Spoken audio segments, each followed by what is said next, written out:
Hello, welcome sa vlog na ito.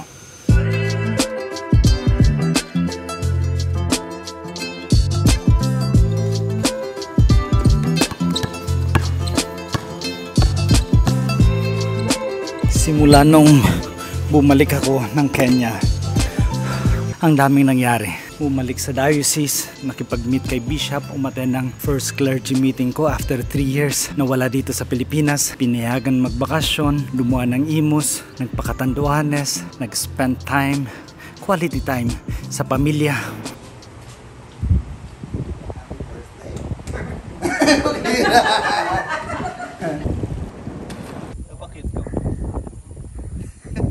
Bumisita din sa ibang probinsya, nagpaka-Marinis Sur, nagpaka-Marinis Norte. Balik ulit sa Imus at bago bumalik ng Antique, dumaan ng 1 week na seminar sa 1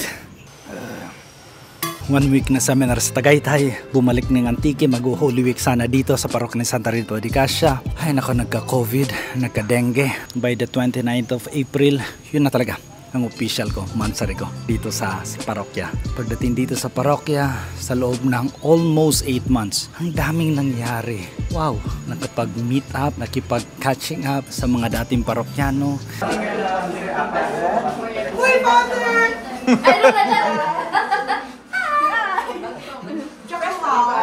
Sa mga kabarkada.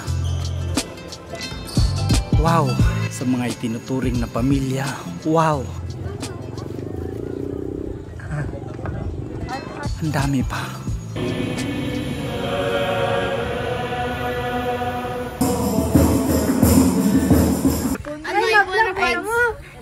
Ang balon mo?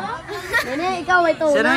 Happy birthday to you! Anong mga lessons ang napulot, natutunan at gusto kong i-share sa inyo sa vlog na ito? Natutunan ko nung nasa philosophy pa ako kay Sir Darlito, birds of the same feather are the same birds. Ika nga, makisama sa mga like-minded people na tutulong sa iyo ma-feel ang dapat mong ma-feel, ang kailangan mong ma-feel, mabigyan ikaw ng direction, para yun ang pwede ka rin magbigay ng direction sa iba patungo sa pinakamabuti sa Panginoon. Para yun ni Mama Mary ngayon sa gospel na bumisita sa kanyang pinsan na Elizabeth II. Na kung ano man ang naabot ko, ano man ang mga na-experiensyahan ko, gaano man ako kamahal ko, accepted ng iba, huwag kalimutan, ikaw din, huwag kalimutang maging humble.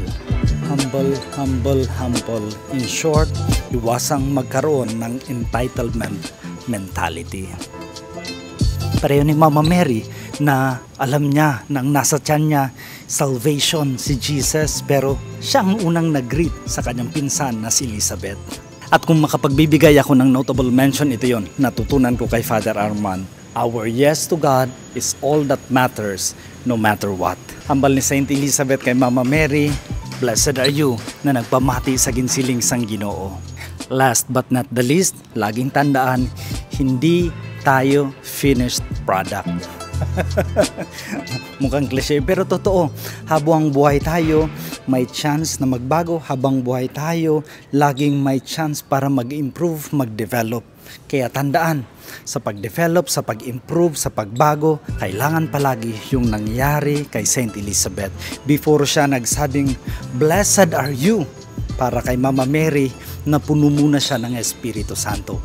Ibig sabihin, importante na sa ating pag-develop, sa ating pagbago, sa ating pag-improve, importante na mauuna muna sa ating sarili ang Panginoon. So that's been it.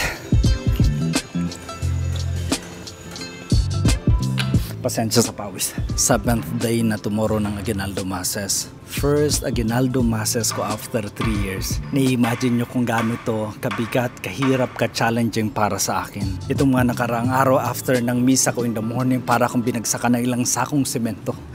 Ang bigat. So second day ko nang ginawa ito na pag-exercise sa hapon para maging outlet ko.